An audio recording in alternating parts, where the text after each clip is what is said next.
Rebecca is a self-proclaimed hiking and adventure travel enthusiast.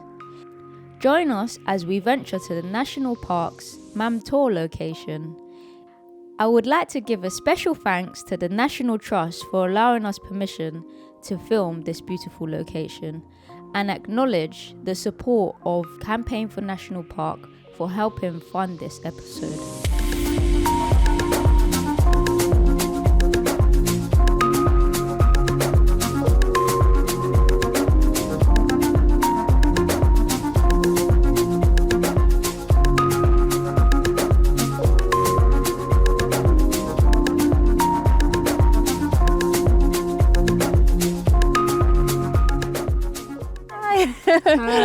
How was your trip? It was good, thanks. We'll walk this way. So I know you're saying you haven't been to the Peak District before. This is your first time. Yeah, so I haven't been to many national parks before. So I've only been to Loch Lomond, Seven Sisters, which is South Downs. Oh, okay. And Lake District. Oh, well, I'm glad that you've come to like this part, because this is kind of like the main touristy part. So there's like Edale, which is here, and a lot of people come here to go hiking. There's loads of routes, and then you've got where we're going, like Mam Tor. Yeah. So like Mam Tor's like the biggest hill one of the biggest hills in the Peak District, and at the top of it there's like a really long ridge that goes for miles and miles, and a lot of people walk that ridge. It's a really popular spot to watch the sunrise, so a lot of people go there on a Saturday morning, Sunday morning to watch the sunrise, and it's just, oh, it's beautiful.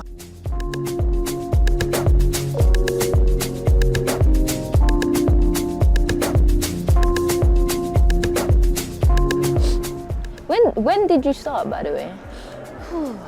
Started properly, consistently hiking probably about, what year are we in now? Probably like just after COVID. Okay. So like 2021 consistently. Still being in like, you know, these spaces and alone sometimes. Yeah, do you know what? I feel like I quite like my own company, so I don't mind it too much. Like I enjoy group hikes, but I do quite like solo hikes. The aspect of safety, and it's weird because I've never felt unsafe in nature. I felt more unsafe like walking down an alley at night than being out here. I think the thing when it comes to safety is like checking the route though, because there have been some, although like I haven't felt unsafe in danger in terms of like other people, because genuinely outside everyone's so friendly. People, if you're lost, there's been times where I've been like, oh, like, you know, how far is it to the top? And they'll be like, oh, just keep going, it's only like half an hour. Like people are super friendly outdoors, I find. The one thing that where I would sort of advise people on is checking the route, because there's been a couple of times where I've had challenges because I haven't checked the route, and I found myself in like, you know, a bit of a difficult situation. You know, I feel like social media kind of helps you find out a bit more like what's out there, because I see so many people like online, like hikers or people who just like enjoy nature, and they're always sharing like locations and stuff. And there's a guy I follow who does a lot of stuff in Scotland. I agree, like Scotland is definitely a beautiful, beautiful place. For me personally, although I've not lived in Scotland yet, maybe, but for me, my experience of the UK so far is Scotland's the best place.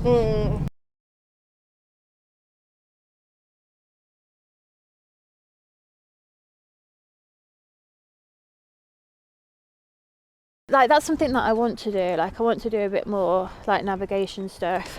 But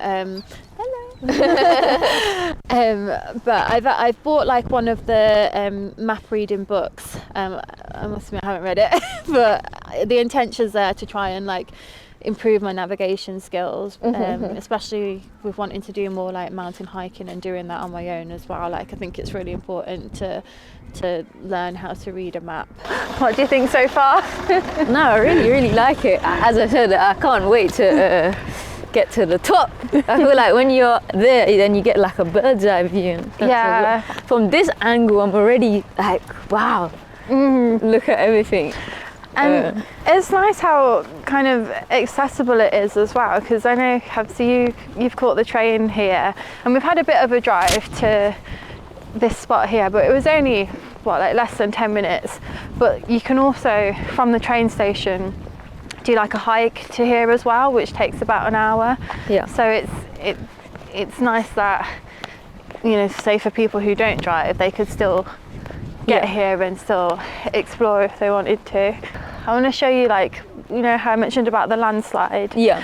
I think it's around here, if I remember correctly, just like down this road. Here it is. So, Oh wow. yeah. Oh. Yeah. So like you can kind of see the remnants of it, how it's quite steep there. Yeah. So that's where the landslide happened. And then there was a road that came all the way up here, and you could drive through, but obviously it's cut off now because it's been damaged by the after effects of the landslide. Wow. But yeah, my dad was like a nature fanatic. He was always out, always exploring. When I was younger, he would take us on family holidays, and he would like drive through France, through Spain, like over the mountains, because he just like loved like the scenery of nature and kind of thing. So I remember he drove me to Sheffield and then drove me out here. And we went to a place called Derwent Reservoir, which is not too far away. And then he really wanted to show me this place. So we parked somewhere like down there and walked up. There's a road. Can you see that road down there? Yeah. Walked up to this spot.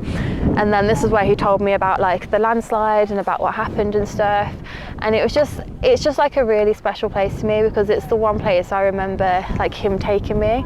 Because he passed away like a few months after he'd like showed me like this area.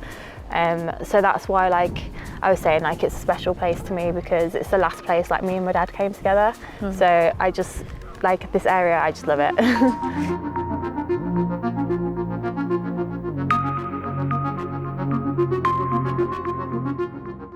How early do you feel that, you know, getting into hiking you should start? Any age. So like I literally, like, I don't have children myself, but when I, you know, go out, I see so many families out walking with their kids. And I saw a lady once when I was walking in the Peak District, and she had one of those they're baby like carriers? yeah, like they're kind of like a backpack, and you put your child baby carrier. baby carrier. She had one of those, and she was walking up Jacob's Ladder, which is like this really well, I think it's really hard. It's basically in the Peak District, and it's a way to get to Kinder Scout, which is like the highest point in the peaks. And it's basically you walk up loads and loads of steps to the top, and she was doing it with her baby carrier. And yeah, she was like, well, I enjoy hiking. I was chatting to her, and she was like, I enjoy hiking. I want, you know, my child to enjoy hiking. You know, I don't want the fact that I've got a child to stop us from being able to do the things that I want to do. So yeah, I come out with my baby, and I was like, fair play. Like, it just shows any sort of age, really. So you're originally from Bromtown, aka Birmingham. Yep. So just like me, London, we're from the city, and from being in England specifically, the right to roam, only 8% of England's land, I think, is accessible to people, which means that I guess we're not able to necessarily tap into that. Whereas in Scotland, for instance, there's the right to roam everywhere. And I guess how important do you think it is, like the work that we're doing, you're doing, you know, to kind of educate and show people, and I guess be role models to others that, you know, the outdoor space is for us. Like we are nature, we should be here, we belong here. Absolutely. You know? I think it's super important, because it shows people that, you know, and I had this perception as well. Like I thought, oh my gosh, I've got to know what I'm doing. I've got to be this like expert mountaineer to climb a mountain or whatever. And I didn't really know of places to go. Because what I find, a lot of people really want to explore, but they don't know where to go. So I feel like for myself, just posting my adventures online, showing people, hey, like this is a place you could go, this is a place you could go, this is what the route's like, this is how long it is, this is what the terrain's like, and just kind of giving them an insight to hopefully inspire them to be like, oh, well, you know, Becca's doing it, and Becca's like me, so I can do it too. Yeah.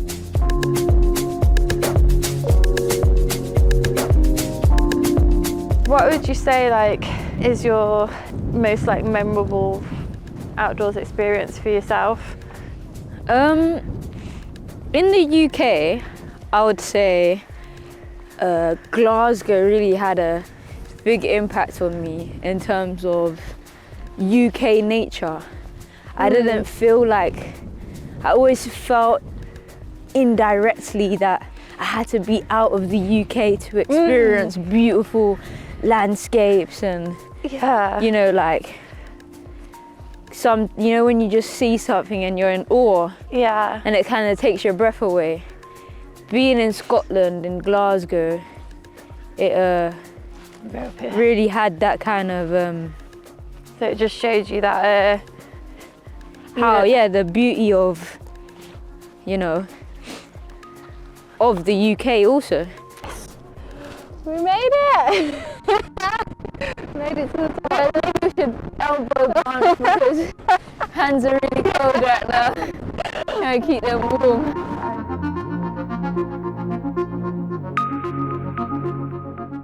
Have you kind of like seen a difference with like diversity from when you first started to like now, for instance? I still think there's more to be done in terms of diversity outdoors. It's something that I never really noticed too much because I think it just wasn't in my awareness. So for example, like the area I grew up in wasn't very diverse. I didn't go to a diverse school. So like I kind of got used to there not being diversity, so it wasn't necessarily in the forefront of my mind until like people pointed it out to me, like, oh, you know, like my friends would make comments like, I don't know if I can say this or not, but like my friends would make comments saying, oh, you going hiking, like that's for white people, and I'd be like, it's not. It's for anyone.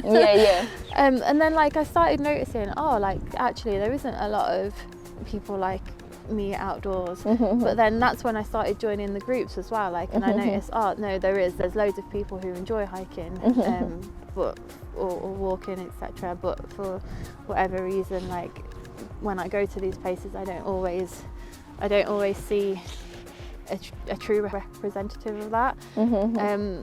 So I think there's a lot more to be done, but I think that's it really. Just like keep doing what we're doing, sharing the word, sharing our adventures and inspiring people.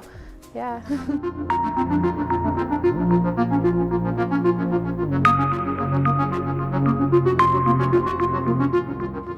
Thank you for watching. At the end of this video series, we'll follow a 10-episode podcast show. So stay tuned for some more amazing nature and holistic game changers. Like, share, comment, and hit the bell for the latest notifications.